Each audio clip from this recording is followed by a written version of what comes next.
Okay, listen, thank you very much for that introduction there. My name's Andrew Wigston. I work for the Federal Department of Natural Resources, and within that I work for Camet Energy, which is one of NRCan's energy research labs. And I have a confession to make before I kick things off here, and that's I am not a subject matter expert in this. I have a number of colleagues who are. Unfortunately, they couldn't be here today, so you get me instead. So if you have difficult, complicated technical questions, I'll probably just refer you to them after that. For the scope of the presentation today, I'm not going to cover your run-of-the-mill geothermal or ground source heat pump systems. We've got a lot of these in Canada. We've got over 270,000 residential ones, and we also do a lot of these for institutional and commercial buildings. In fact, a notable example is our Parliament buildings, which are undergoing a major renovation and will use a geo-exchange system when it comes online. So, I think I'm using an old version of the presentation here, but we will get through it. So these systems do underground thermal energy storage when they're used for air conditioning, but there's really nothing novel about that. So what I'm going to focus on are the novel aspects of underground thermal energy storage, such as capturing heat from non-air conditioning sources or storing it in a novel way, such as in a pit or in an aquifer. Well, why UTS in Canada? Canada's got an abundance of cheap natural gas. Tough problem, right? Well, because of that, over 50% of our heating is provided by natural gas. And because of that, that means that 10% of our national emissions are from using natural gas. However, our government is committed to be net zero by 2050, and this means that we need to find low carbon and no carbon heating solutions. So in light of this objective, a number of municipalities in Canada have enacted regulations or standards that limit fossil fuel heating in new buildings. And we think UTES offers the potential, or the technology, to help decarbonize our heating supply, either as a standalone technology or as part of geo-exchange or some other kind of hybrid system. And another reason for doing UTES, which was mentioned earlier by Robin, is that it's an opportunity to help reduce the amount of new electrical generation and transmission supply that we're going to need as we strive to electrify everything. And this is because UTES can do, as Robin mentioned, which is shift that peak heating and cooling demand. Now, I don't know how many of you have been to Northern Canada, but it's cold. So UTES is an attractive proposition for Northern Canada. Up to 80% of total energy demand in the north could be for space heating. Now, diesel is the most common source of heat. It's a reliable technology. However, it's expensive and it's dirty. Now, governments at all levels are striving to decarbonize heating in the north and to move off of diesel. Ideally find sources that are cheaper and ideally local ones. Now, biomass is a great option unless you live so far in the north that there's no biomass available. So we think UTES could be a great option here, including in combination with geo-exchange. So the challenge with geo-exchange in the north is that heating systems are unbalanced because there's little to no need for air conditioning. So this means if you're using geo-exchange, your ground is becoming progressively cooler to the point where your heat pump may not work anymore. UTES could balance this by capturing and storing heat in the summer. And this would make geo-exchange viable in places where it currently isn't, or would increase the efficiency of it is. So one option for capturing heat in the north is solar. Shown in this figure here is for Resolute Bay, which is very far north. And what you can see in the summer, there's still a little bit of heating demand, but it's very low. However, there's lots of sun. The days are long, so this would be a great opportunity for capturing heat. Another option for capturing heat in the north is from diesel generators. So Canada has 270 off-grid communities, which means that they generate their own electricity, typically from diesel. These things give off a lot of heat. Capturing that heat in the summer when it's not required and storing it underground would be a great way to do UTES.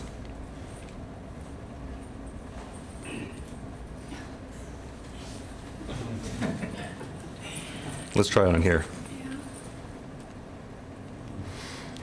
Okay, but let's move on to regulations, fundings, and tax incentives. Regulation of UTES is done at the provincial and municipal level and is covered under groundwater and building code regulations. With respect to funding, Canada has a number of federal and provincial funding programs to support clean energy projects at the research, demonstration, and commercial deployment level, although none of these is specific to UTES. Federally, the most important one is the Energy Innovation Program, and the federal government also has programs that are specific to Indigenous groups, especially those that are off-grid. Provincially, there are a number of funding programs that are administered by research funding groups, such as Alberta Innovates, and also by utilities, such as Ontario's Independent Electricity System Operator, which funded an aquifer thermal energy storage project at York University in Toronto. And Canada is also a member of international research consortiums and receives funding, such as was received from the EU Horizon Fund that supported the GeoSustain project at the University of Calgary. In terms of tax incentives, to facilitate the development of commercial clean energy projects, Canada has a number of these. Key amongst them is the Clean Energy Investment Tax Credit. Claiming credits basically means that you get to pay less taxes, hopefully make more money, and you get to do this for eligible expenses such as solar heating equipment and heat pumps. Well, even though UTES is a great idea, there's still a number of barriers to overcome to really see UTES deployed in Canada. Key amongst these is competition. As I mentioned, we've got lots of cheap natural gas in Canada. So this is why, without standards and financial support programs for low carbon heating, the high upfront cost and clean heat, or the high upfront cost of clean heat technologies is really hard for developers and investors to justify. For aquifer thermal energy storage, the need to have a detailed understanding of the subsurface adds significant cost to a project, which can be a barrier to investors. And at the end of the day, after spending all that money to characterize your site, you may find out that you don't have a suitable aquifer, which is what happened to the York U project. And this can also be a big turnoff for investors if they're just going to lose that money. Operationally, as I'll go on to in the next slide here, issues that result from things like a lack of experience can mean the premature end of UTES projects. So in the next slide, I'll go over projects that we had in Canada that suffered this fate. Well, before that, actually, I'll talk about one that was a rousing success and will be covered in detail later by James, who I believe is here today. Fantastic, excellent, okay. So the Drake Landing project was the brainchild, as far as I know, of CanMed Energy Ottawa. It goes back about 20 years, a fantastically successful project. It's located just south of Calgary in a place called Okotoks. And originally it was supposed to be a 4-year pilot project, and it exceeded that lifespan by 13 years. However, there were maintenance costs, which James will go into, and a decision was made to convert it to natural gas. All other UTES projects that we tried in Canada were aquifer thermal energy projects, and they were all in Ontario. And they all worked for a number of years until they encountered operational issues such as sand or methane in the wells. And as I said, the York University project was never operational as the site characterization work showed that the aquifer was insufficient. However, I've been told there were a lot of significant learnings from that project, such as testing out novel characterization methods and best practices. So to our knowledge, and James can correct me if I'm wrong here, there is only one commercial UTES project in Canada, and Robin showed a bunch of acronyms for the various UTES ones up there before. I don't know where tank thermal energy storage fits into this, but it's underground, so I've included it in our presentation. So maybe we need to add tank thermal energy storage. So this is the well. It's in Toronto. It's a giant 150-foot diameter by 55-foot deep tank that can hold 8 million liters of water. And it's located below a parking lot in a huge new residential and commercial development in Toronto. So this thing is connected to an existing district energy system, and it will provide an additional 30,000 kilowatts of cooling and 44,000 kilowatts of heating capacity. So the concept of this is that it uses off-peak, i.e. cheap electricity, to charge the tank, and then it's discharged for heating or cooling during peak demand periods. And this project really demonstrates how large-scale urban thermal energy storage can reduce grid strain and serve as a backbone for expanding district energy networks. Well, let me move on to a little bit of research and toot our own horn. So CanMed Energy Ottawa, as I mentioned, is an energy research lab that's been doing research on UTES in cold climates for over 20 years. So as I mentioned earlier, a flagstone project for us was the Drake Landing project. And recently, our focus has been on techno-economic modeling of various UTES systems. The key one of ours is something that we call the large community model. And this thing, I think, is really exciting and interesting. So it consists of, I think, close to 1,000 buildings of homes and other types that are all connected by a district energy system. And what CanMed Energy is doing is they've identified, or they've developed 8 heating and cooling technology scenarios. And they're evaluating this for the large community model in every major urban area in Canada to see which one works well. But the other interesting thing about the model is there's different versions of it. So there's one that's based on old building code, there's one that's based on modern efficiency or modern building codes that are very energy efficient, and there's a high density version of it as well. And if I've got, okay. So a key performance metric for these types of systems is the amount of electricity that they consume. This slide here shows the net electricity consumption for a version of the LCM in Calgary. And key to our topic today is it shows that a PV heat pump system with a 23,000 cubic meter pit thermal energy storage scenario reduced peak electricity imports by 88% during the coldest hours. And so a number of papers about this work is forthcoming starting this summer with a conference, the ESIM conference in Sherbrooke, Quebec. Several universities in Canada are conducting research on various UTES topics as listed in this table. This work spans numerical modeling, field experimentation, and design optimization. Key themes include BTES and ATES coupled with ground source heat pumps, solar BTES integration, bore field cost reduction, and dual temperature configurations for peak demand management. So collectively, these groups cover the main technical barriers to broader UTES deployment in Canada. An example of this work, which is shown on the slide there, is Carleton University's Research House, which focuses on UTES for single-family homes, and they've showed that 95% of the annual space heating load could be provided from a buried water tank and solar thermal collectors. And this is for Ottawa, which is cold, so this is pretty impressive, I think. Now, moving on to the north, there's very little research on UTES in Arctic or subarctic climates. Most of what's been done comes from 2 universities in Quebec that have focused on a few off-grid Indigenous communities in Nunavik, which covers northern Quebec, as you can see in the figure. Now, if you thought Ottawa's cold, this place is even colder. The average temperature is a balmy -4, and there's discontinuous permafrost. So all the studies in this region have focused on BTES assisted by solar thermal and standard photovoltaic panels. These systems aim to provide space heating to local buildings, but also the possibility of heating drinking water. Comparisons between ground source heat pump systems and BTES were also conducted in some studies. And this work has showed that solar-assisted BTES can reduce CO2 emissions by around 20%, and they're technically feasible, especially with compact borehole spacing and low ground thermal conductivity. They might also be cheaper than diesel, but that really depends on the cost of drilling, which is pretty uncertain up there. And this remains an area of active research, including quantifying the effect of permafrost on these. Well, there was another slide. Oh, there we go. Okay, so just to wrap up here, we think UTES has got great potential in Canada. We've got Canadian companies that that manufacture UTES systems. We've got companies such as the one that James worked for that are designing and installing these things. And we have lots of institutions such as our own conducting research into UTES. I know we've had a bit of a rocky start, as you could see from those projects that had some issues, but these are opportunities to learn and to move forward.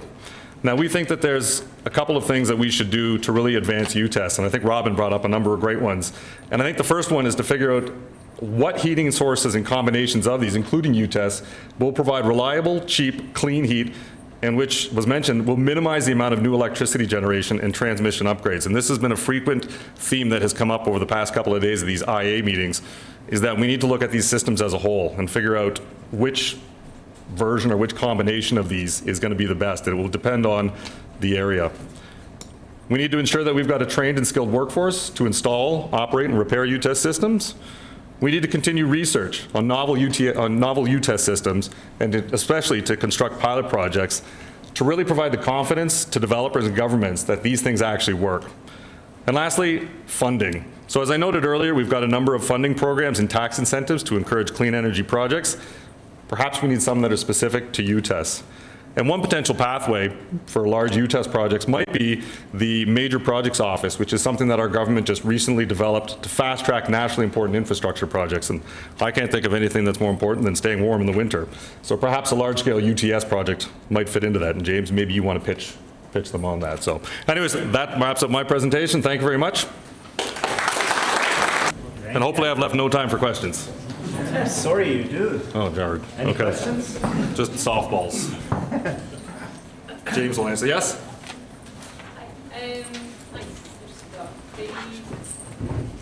Maybe you don't know the details of it, but the York project.